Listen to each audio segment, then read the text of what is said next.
पानी कहाँ से निकाल रहे हैं, किस चीज में मिला रहे हैं। उसके बावजूद जो है इनके पास जो है हजारों की संख्या में लोग पहुंचते हैं और बिरयानी खाते हैं।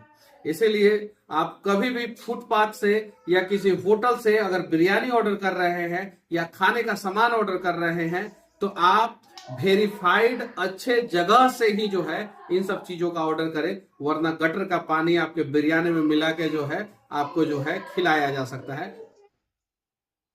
মনীষ ভাই একটা বড় ইউটিউবার, তিনি একটা ভিডিও পোস্ট করছেন এবং সেই ভিডিওতে তিনি যাচাই বাছাই না করে সেই ভিডিওটা পোস্ট করছেন এবং সেই ভিডিও সম্পর্কে তিনি বলছেন যে আপনারা যে রাস্তার ধারে যে খাবারগুলো খান, সেই খাবারগুলো খাওয়ার পর আপনাকে জিজ্ঞাসা করা হবে খাবারটা কেমন টেস্ট, এবার আপনারা বলবেন যে হ্যাঁ টেস্ট, কিন্তু খাবারটা কীভাবে তৈরি হচ্ছে আপনারা চোখেতে দেখতে পাচ্ছেন না।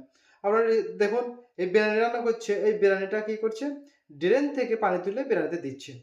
এটা সত্য একটা ভিডিও মনীষ ভাই বলতে চাইছে, কিন্তু এটা সত্য ভিডিও না, এটা হচ্ছে এআই ভিডিও। কারণ বিরিয়ানিতে এইভাবে পানি দিতে হয় না, বিরিয়ানিতে পানি দেওয়া লাগে না। আর দ্বিতীয় কথা হচ্ছে, ওই যে পাত্রের করে পানি তুলে দিচ্ছে, এই পাত্রটার আকার দেখুন কখনো বড় হচ্ছে কখনো ছোট হচ্ছে, কারণ এটা এআই ভিডিও।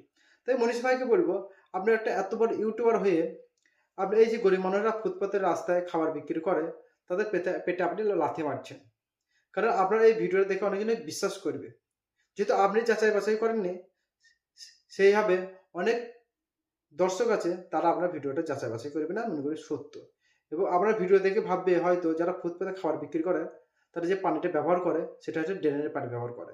এতে আপনি কি করছেন, ও গরিব অসহায় ব্যক্তির পেটে লাথি, আমাদের বাংলায় বলা যে পেটে লাথি মারা, আপনি পেটে লাথি মারছেন।